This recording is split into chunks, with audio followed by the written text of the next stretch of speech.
You are listening to New Europe Institute Free Seas 14 Talks podcast. Welcome everyone, my name is Eugeniusz Romer. Today we are talking about Free Seas initiative. I'm pleased to host Professor Przemysław Grajewski from the University of Łódź. Welcome, sir. Hello, thank you for the invitation. At the beginning, I would like to ask you about the initiative. In your opinion, is it successful? It has been operating for 8 years. Do you see many successes? Well, the answer is yes and no. Yes, because it's still developing. Last summit that took place in September in Bucharest was a witness of the first enlargement. Greece entered the construction, the platform, joined us. So now we have 13 countries of the eastern flank of the European Union. And there are dozens of projects that are already either completed, either in the course of being completed. Just to explain the nature of the cooperation, it's not a political bloc, neither a military one. We have to remember that we have 13 very different states, Estonia in the north, up to Greece in the south, Austria in the west, the only, well, now the second one with Greece, the countries that have never been subordinated to Soviet domination, and or communist like Slovenia and Croatia, and Romania in the east. Yeah, so any illusion that we can build up the homogenic political bloc composed simultaneously with Estonia, Bulgaria, Austria, Romania, and Greece is not serious. Yeah? But what is really serious are those dimensions of the cooperation that are the fundament of the platform, and they are quite realistic and pragmatic. That means the cooperation concerning the transport and communication infrastructure, the energy and energy raw materials transit, and digital dimension, which means, first of all, that we draw the conclusions from the fact that our region, even if we take the small nucleus, that means the V4, Visegrad Group, not to talk about all the 13 countries, those 4 countries are the largest market in the world for Germany, the largest European economy. We are larger than the United States market, larger than French, than China, and surprisingly enough, for many people, before the sanctions have been imposed on Russia, we were 600% larger market than Russia for Germany. So in order to understand the reason of the creation of the Free Sea, that is the best to be explained by the simple question: if we are such a splendid market for Germany, why not for each other? And the answer is because of the lack of infrastructure. It's far easier to get from Kraków or Warsaw to Lisbon than to Bucharest. And so taking into consideration the geographical obstacle, the barrier of the Carpathian and the Sudeten mountains, the fact that in the epoch when the infrastructure was developed in the most dynamic way, that means in 19th century, second half of 19th century and the beginning of the 20th century, that region belonged to Austro-Hungary, German Empire, and Russian Empire. And the infrastructure, the network of railways, for example, was built up according to the strategic, economic, cultural, and so on needs of those political centers: Moscow, Petersburg, Berlin, Vienna, to some extent Budapest. Now we have to overcome that heritage. Then, of course, it was prolonged by the Soviet domination according to Soviet plans and priorities. Now, at least we can decide about ourselves. So we can build up that infrastructure, thus boosting the economic development in the region. It is the lowest common denominator, simultaneously not controversial. Yeah, there is nothing to fight about. Mainly what to do first, who should pay for what piece of the infrastructure in what the region. Nevertheless, it's obvious that it is necessary. Another important issue, apart of the transport and communication, I have described the reasons of the north-south axis of railways, motorways, inland water roads, and so on. But the very idea started in 2015 with energy challenge, how to get rid of the dependence of the region from Russian gas and oil.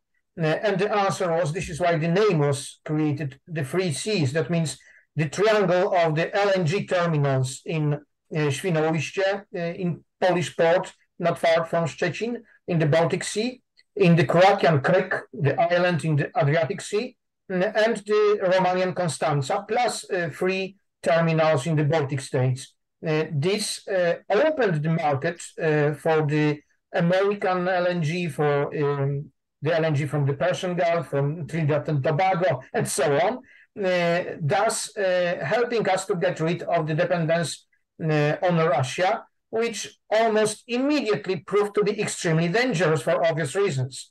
Poland is the first country in the region that ceased to be dependent on Russian gas and oil last September, I mean the year before. This is very important. Now we built as well the interconnectors, including Ukraine, which is not a member of the Free Sea Cooperation. Nevertheless, it's a strategic partner, one of the 3 strategic partners. So this is the second large dimension. Of course, there are the interconnectors between Poland and Czech Republic, Poland and Slovakia, and so on to the south, either already constructed, this is the case of Poland, either being under construction. We have the important backbone of the communication, which is under construction. It is almost completed in Poland and very advanced in Romania, I mean Via Carpathia. That means the motorway that starts in Thessaloniki in Greece and runs up to the north to Klaipeda, Lithuanian port. On the way, it's joined by Via Baltica, which is from Berlin to Warsaw and then to Tallinn in Estonia, and fair connection to Helsinki in Finland. We have another motorways in the very middle of Poland. It's the Amber motorway, which is a symbolical homage paid to the old Roman Amber road from the ancient Rome to the Baltic Sea due to the amber trade in that epoch. And then E65 along the Polish-German border. All of them should be prolonged, extend down south to the Adriatic or the Aegean Sea. Thus, we create the market. If we take into consideration the American declaration, because the United States supported the initiative very strong since 2017, and in 2020, the American Chamber of Representatives, the Congress, adopted unanimously both parties, bipartisan resolution in support of the Free Sea, appealing for the inclusion of Ukraine, Moldavia, and Western Balkans. If we put it together, we have 170 million market consumers on the market. That is perceived rightfully by Americans as the competitive initiative to the Chinese, at that time 17+1, now after Baltic states withdrawal its less and less. Yeah, it's the Czech Republic and so on. Nevertheless, it's a huge market for American LNG too.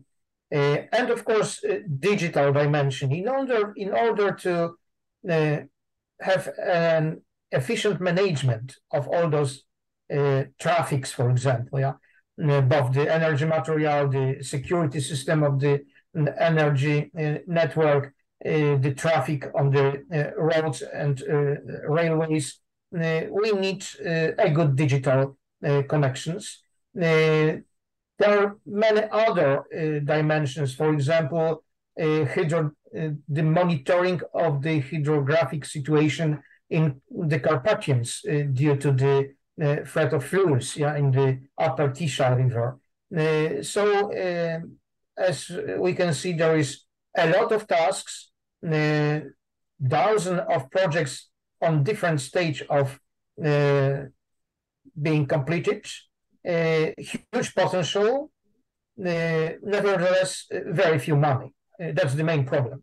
I mean, there is, since 2019, since Bucharest, first Bucharest summit, these originally presidential summits, and of course, due to the constitutional competences of presidents in the majority of the countries, the presidents can rather create, as it is diplomatically described, good atmosphere, while the budgetary decisions are up to the governments, to the prime ministers.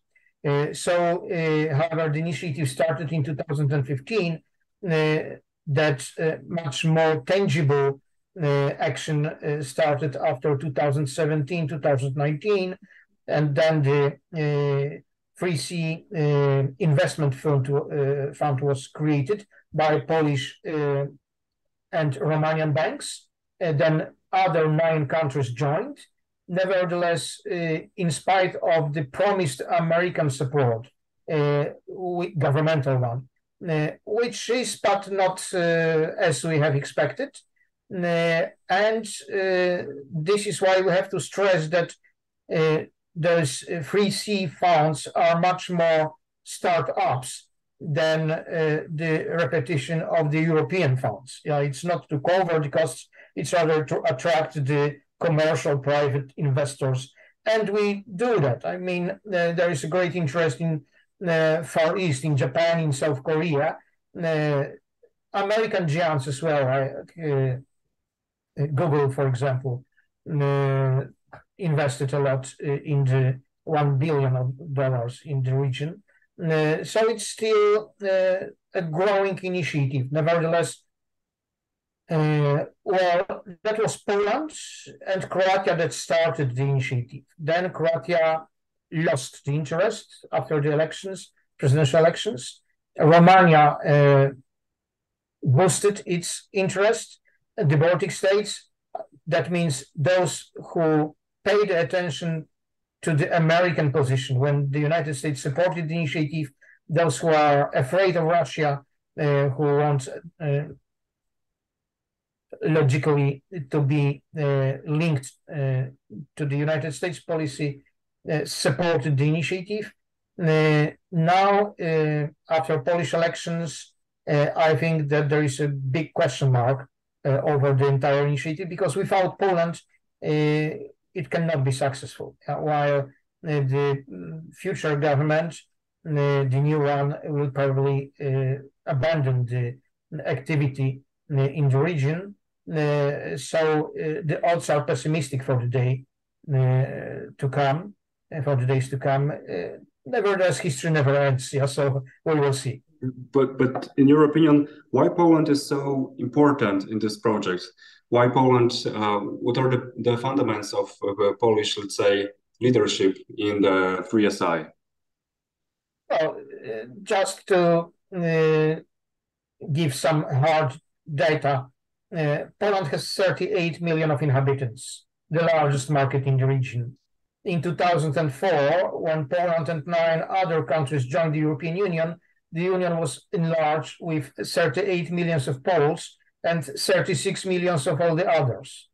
Now in the Free Sea Initiative, it's not only the central geographical position. I mean, without Poland, there is no territorial links between the countries of the initiative, the North and the South. But of course, Poland is the main transit country on the east-west axis, but as well north-south.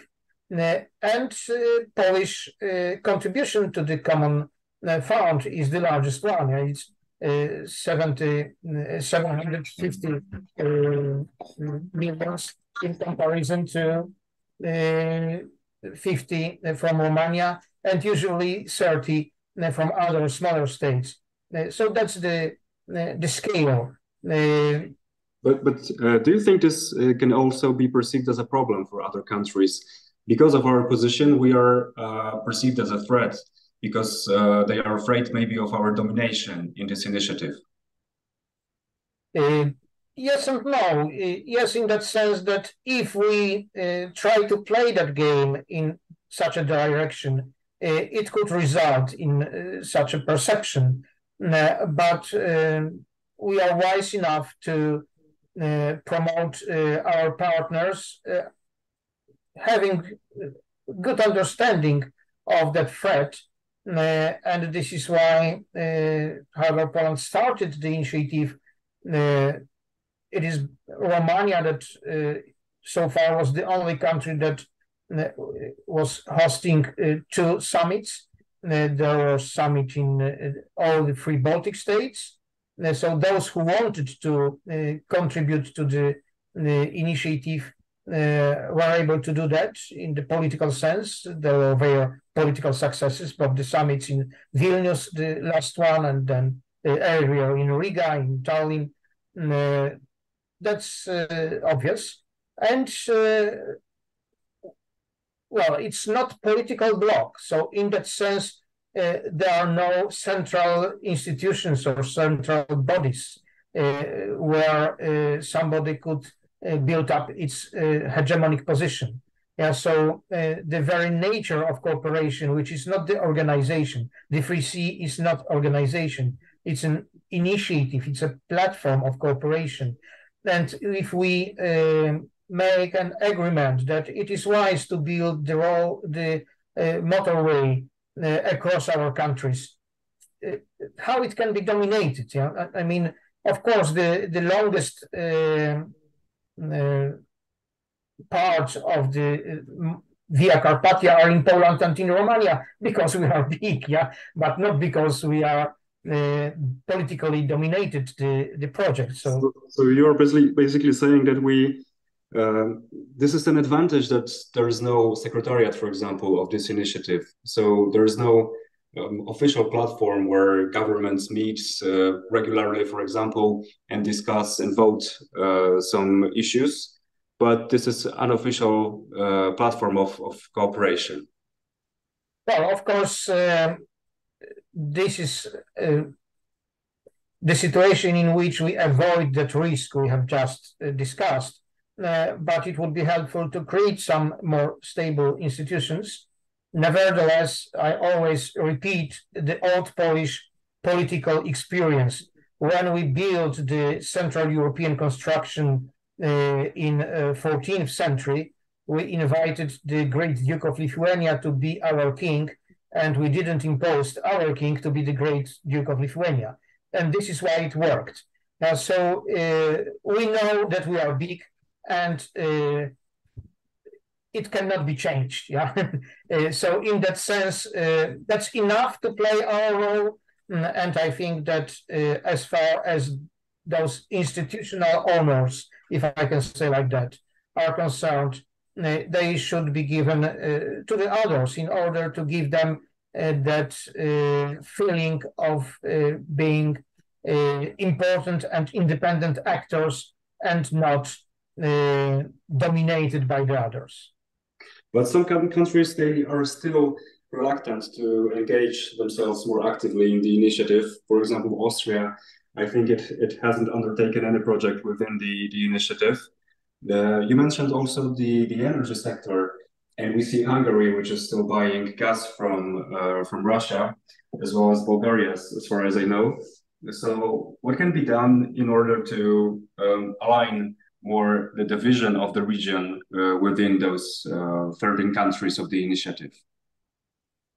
I don't think so. There is a lot to be done. Of course, you are right. I mean, the Free Sea Initiative is not a homogenic construction.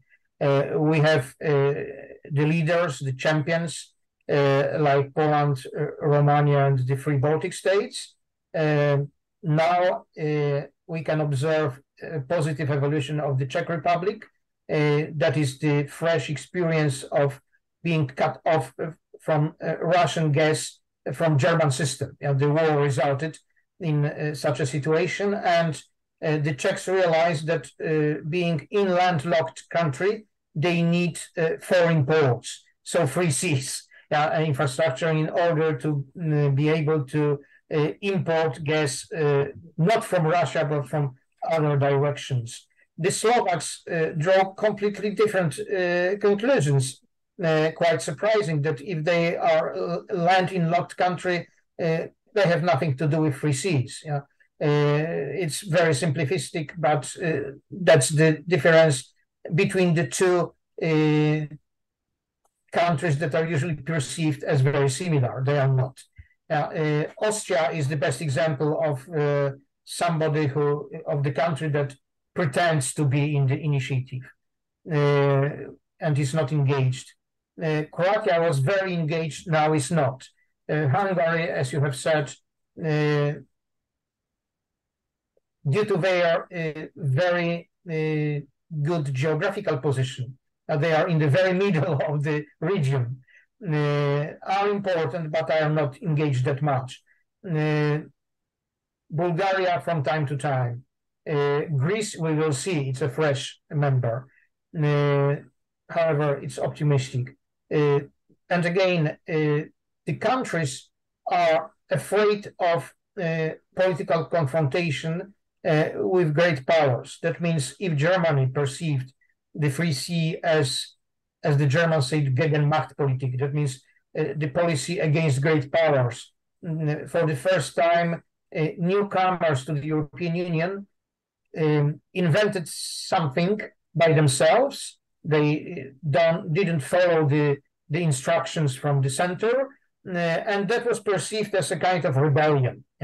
After the support of the United States for the initiative, the Germans at least withdraw a little bit from that critics. Germany are now officially the strategic partner. European Commission started to be the participant of the summits. And of course, what we are trying to stress very clearly, the Free Sea Initiative is the initiative of the eastern flank of the European Union and not out of the European Union. In order to be the full participant of the Free Sea Initiative, one should be the member state of the European Union. And it's about the implementation of the single market in our region, because so far we have only the stipulation in the treaty, in the Single European Act, that we are part of the single market. But without infrastructure, it's just the juridical declaration. Now we transfer that juridical reality into tangible infrastructural reality, and it's a part of European integration. It's boosting the tangible dimension of that integration, and is nothing against it. Nevertheless, that was the propaganda at the beginning till 2017. The initiative was portrayed by those who opposed it, namely Germany and the others, as something competitive to the European Union, which is not the case, of course. So some countries, of course, till today, the Germans are not keen of the independent Central European initiative. So smaller states but should they be afraid? Do you observe that the voice of the region has been more vocal since in the European Union since the initiative was established? Do you think that we are stronger together, or we are just separate 13 countries that vote in their own interest, not as a union somehow? Well, as I have said at the beginning, the Free Sea Initiative is not a political bloc. From time to time, we can hear this kind of legends, yeah, that our political power has been boosted due to our cooperation, but it's not true. I mean, there are no facts that acknowledge that thesis. However, the very cooperation in infrastructural dimension, of course, has an impact on reality, namely, if we develop north-south